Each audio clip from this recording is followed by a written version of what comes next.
ঐতিহ্যবাহী আব্দুল্লাহপুর বহুমুখী উচ্চ বিদ্যালয়ের প্রধান শিক্ষক বিদায়ী সম্মাননা অনুষ্ঠানে সম্মানিত সভাপতি, উপস্থিত সকলে যারা আমার পাশে আছেন এবং সামনে আছেন, আমার প্রাণপ্রিয় ছাত্রছাত্রীবৃন্দ, আসসালামু আলাইকুম। আজকের এই মঞ্চে দাঁড়িয়ে অত্যন্ত হৃদয় ভারাক্রান্ত ভাবে স্মরণ করছে আমি যাদেরকে নিয়ে কাজ করেছিলাম, যারা আমার ম্যানেজিং কমিটিতে ছিল, আমি যাদেরকে পেয়েছিলাম তাদের মধ্যে আখতারুজ্জামান মোল্লা সাহেবকে খুব বেশি মনে পড়ছে। উনি যদি বেঁচে থাকতেন আজকে আমাদের সাথে সেটাতে অংশগ্রহণ করতেন। দ্বিতীয়ত মনে পড়ছে অভিভাবক সদস্য জনাব কাসেম শাহজাহান কবিরকে। শাহজাহান কবির ভাই যদি বেঁচে থাকতেন আমার পাশে থাকতেন। আরেকজন আমি ওনাকে ইয়েতে পাই নাই, ম্যানেজিং কমিটিতে পাই নাই, তবুও তিনি সেই আমদাদুল হক তপন ভাই, যিনি আমাকে সর্বতভাবে সাহায্য করেছেন। ওই যে বিজ্ঞানাগারের উপরে যে লাইব্রেরির দ্বিতল ভবন করতে গিয়ে আমদাদুল হক তপন ভাই আমাকে সবচেয়ে বেশি সাহায্য করেছেন।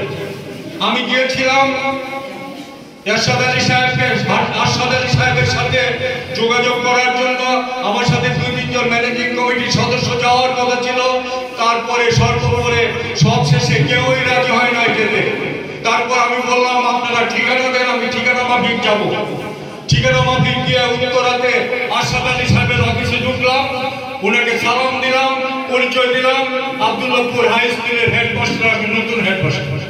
তখন উনি আমাকে বুকে জড়ায় ধরলেন, তার অফিসে বসালেন, নাস্তা আনতে বললেন। উনি সাধারণত অতিথিদের সামনে নিয়ে বসেন না, অতিথিদের কাছে গিয়ে বসে অতিথির মতো আমাকে নাস্তা করানোর নিজে বসে নাস্তা করেন। তারপর বলে কেন আসছেন?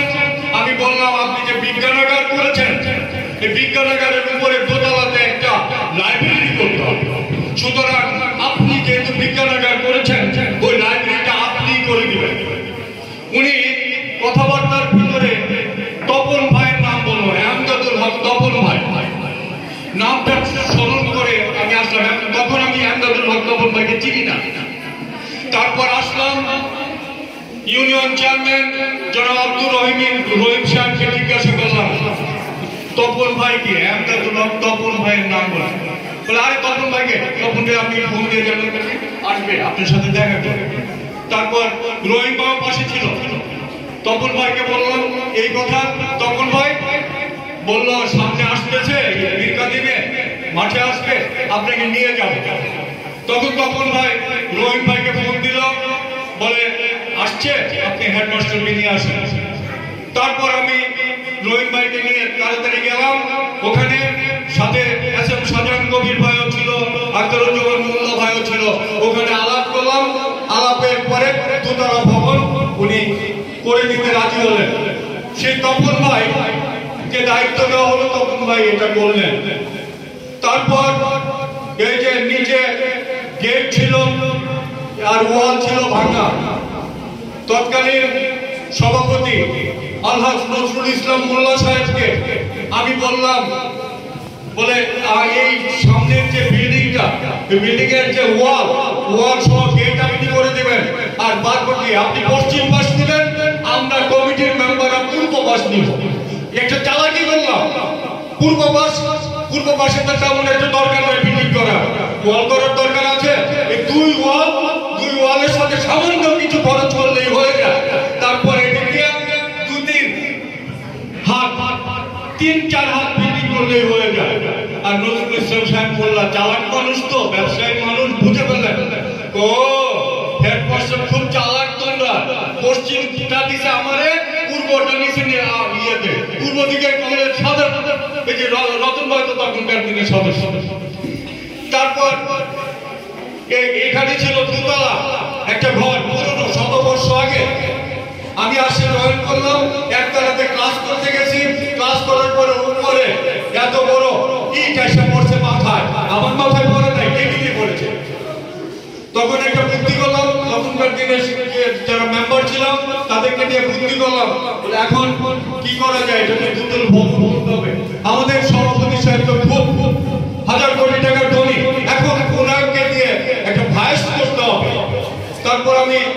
নঈম ভাইয়ের সাথে কথা বললাম, নঈম ভাই আসুক, আসলে আমিও থাকবো না, আপনি কথাটা তুললেন।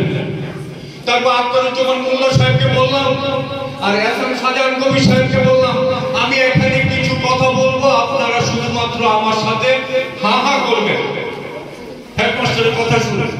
তারপর মিটিং এ বসলাম, মিটিং এ বসে স্যার বললাম, স্যার আমার কাছে কিছু টাকা আছে, আপনাকে দিলাম। নজরুল ইসলাম মোল্লা বলেন, দুর্মিয়া আমার টাকা দিতে অভাব নেই, আপনার টাকা নিবো কেন আমি? তারপর আখতারুজ্জামান মোল্লা সাহেব আর এহসান শাহজাহান কবির সাহেব বলেন, হেডমাস্টার কি বলতে চায় বলতে দেন, কথাটা শুনেন। হ্যাঁ আপনি বলেন, কি বলবেন? আমি স্যার কিছু টাকা আছে, এই টাকা আপনি দিলাম। ঠিক আছে নিলাম, এখন কি করতে হবে? আমি কয়েকদিন আগে ইঞ্জিনিয়ার সাহেব ছিল, প্রকৌশল ইঞ্জিনিয়ার, প্রকৌশল অধিদপ্তর থেকে 2 ইঞ্জিনিয়ার আসছে, আসা এই বিল্ডিংটা তিনি ভিজিট করছেন। ভিজিট আসলে খালেদা আমলেই করছেন, 8-10 বছর আগেই করছেন ভিজিট। তারপর আমি বললাম, বলে ইঞ্জিনিয়ার সাহেব আসছেন, আয়সা বলতেছেন, আয়সা এইটার ভিতরে আপনি ক্লাস করেন কি করে? এটা যে কোনো সময় ভেঙে পড়তে পারে। ভেঙে পড়লে কি হবে জানেন? একটা কিছু হলে আপনাকে এবং সভাপতিকে যেতে হবে জেলে। একটা কিছু হলে আপনাকে এবং সভাপতিকে যেতে হবে জেলে। নজরুল ইসলাম মোল্লা সাহেব বলেন, হ্যাঁ এই কথা, এখন কি করতে হবে? আমাকে এটা ভাঙতে হবে, সহজ ব্যাপার। ভেঙে এখানে একটা 130 ফুট লম্বা একটা বিল্ডিং করে দিতে হবে। তো আপনি আমার কত টাকা দিবেন? বললাম, আমরা স্কুল থেকে এত টাকা দিব। ধর্মী আপনার মাথা খারাপ? এটা দিয়ে ফাউন্ডেশন করতে কত লাখ টাকা লাগবে জানেন? আমি এত কিছু বুঝি না, আমার কাছে যত আছে অত দিলাম, অত দিয়ে আপনার কাজটা করে দিতে হবে। ঠিক আছে আমি ইঞ্জিনিয়ার পাঠাচ্ছি, এটা ইয়ে করে। আমি এটা এই বিল্ডিংটার নাম হবে আলহাজ নজরুল ইসলাম মোল্লা একাডেমিক ভবন, 4 তলা বিশিষ্ট। আর 4 তলার উপরে নাম হবে আপনার বাবার নামে, আজহার মোল্লা মিলনায়তন। এই কাজটা কিন্তু অসম্পূর্ণই থেকে গেল, আমি কিন্তু সম্পূর্ণ করে দিয়ে যেতে পারি নাই। তারপর আসলেন জাকির হোসেন নয়ন ব্যাপারী সাহেব। নয়ন ব্যাপারী সাহেব এসে তাকে নিয়ে তার সহযোগিতায়, এই যে মিজান ভাই আছে তার সহযোগিতা নিয়ে একটা আবেদন করলাম। আবেদনে 35 লাখ টাকা মঞ্জুর হয়েছে, এটার কাজ চলতেছে। আরেকটা করেছিলাম, আরেকটা 40 লাখ টাকা, হয়তো আর বাকি 40 লাখ টাকা পেলে এটা হয়ে যেত, সম্পূর্ণ হয়ে যেত, কিন্তু পারি নাই। অসম্পূর্ণ কাজ, আবারও মেয়াদ নাই, সরকারও পতন হয়ে গেছে, এরপরে নতুন সরকার এসেছে, আবার প্রসেসিং হতে দেরি হবে। কিন্তু আমার সময় নেই, আজকে চলে যাব।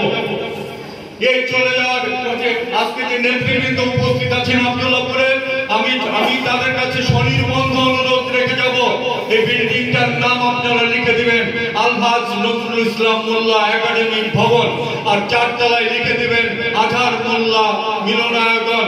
এটা কিন্তু রেজুলেশন করা আছে, আপনারা শুধুমাত্র সম্পূর্ণ কাজটাকে সম্পূর্ণ করে নেবেন। যাই হোক, আজকের মঞ্চে যারা বসে আছেন তারা সবাই বক্তব্য রেখেছেন। আমি আমার প্রাণপ্রিয় শিক্ষক মন্ডলীকে একটি কথা বলবো, বাবার কাছে যেমন সন্তানের অপরাধ নাই, তেমনি শিক্ষকের কাছে, হেডমাস্টারের কাছে শিক্ষকদের কোনো অপরাধ নাই।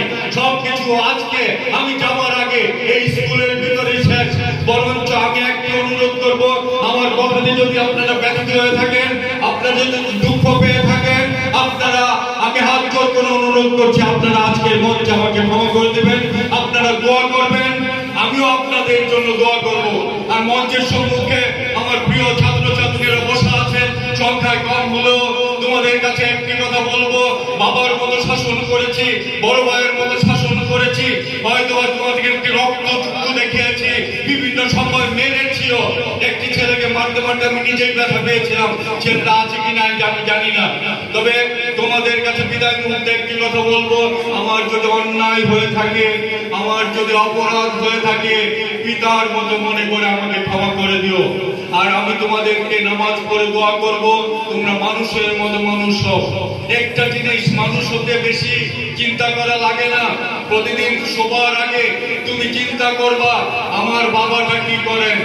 আমাদের বেশিরভাগই বাবারা দিনমজুর, রিক্সা চালক, অটো চালক, ছোটখাটো দোকানদার, এই নিয়ে তো সংসার। এটা কিন্তু স্বীকার করতে অসুবিধা নাই। তুমি প্রতিদিন ঘুমের আগে মাত্র তোমাকে 10টা মিনিট সময় দিলাম, ঘুমের আগে একটু চিন্তা করবা আমার বাবাটা এত কষ্ট করে আমাকে স্কুলে পাঠায়, সেই টাকা দিয়ে খরচ করে আমি স্কুলে যাই, লেখাপড়া করি, খাই। আমার বাবার মুখটা উজ্জ্বল করতে হবে, আমার বাবার মুখে হাসি ফুটাতে হবে, আমার এলাকার মুখে হাসি ফুটাতে হবে। আমি কমিটমেন্ট নিলাম, আমি আজ থেকে ভালো ছাত্র হব। এটা যদি তুমি প্রতিদিন রাত্রে একবার চিন্তা করো, তাহলে দেখবা তুমি ভালো ছাত্র হয়ে গেছো, তুমি আলোকিত মানুষ হয়ে গেছো, এতে কোনো সন্দেহ থাকবে না। যাই হোক, আজকে কষ্ট করে এই অনুষ্ঠানে যারা উপস্থিত হয়েছেন, যারা এই সময় নষ্ট করে উপস্থিত হয়েছেন, তাদেরকে ধন্যবাদ জানাচ্ছি। আর আমার প্রাণপ্রিয় ছাত্রছাত্রীদেরকে ধন্যবাদ জানিয়ে আমি আমার বক্তব্য শেষ করছি। আল্লাহ হাফেজ।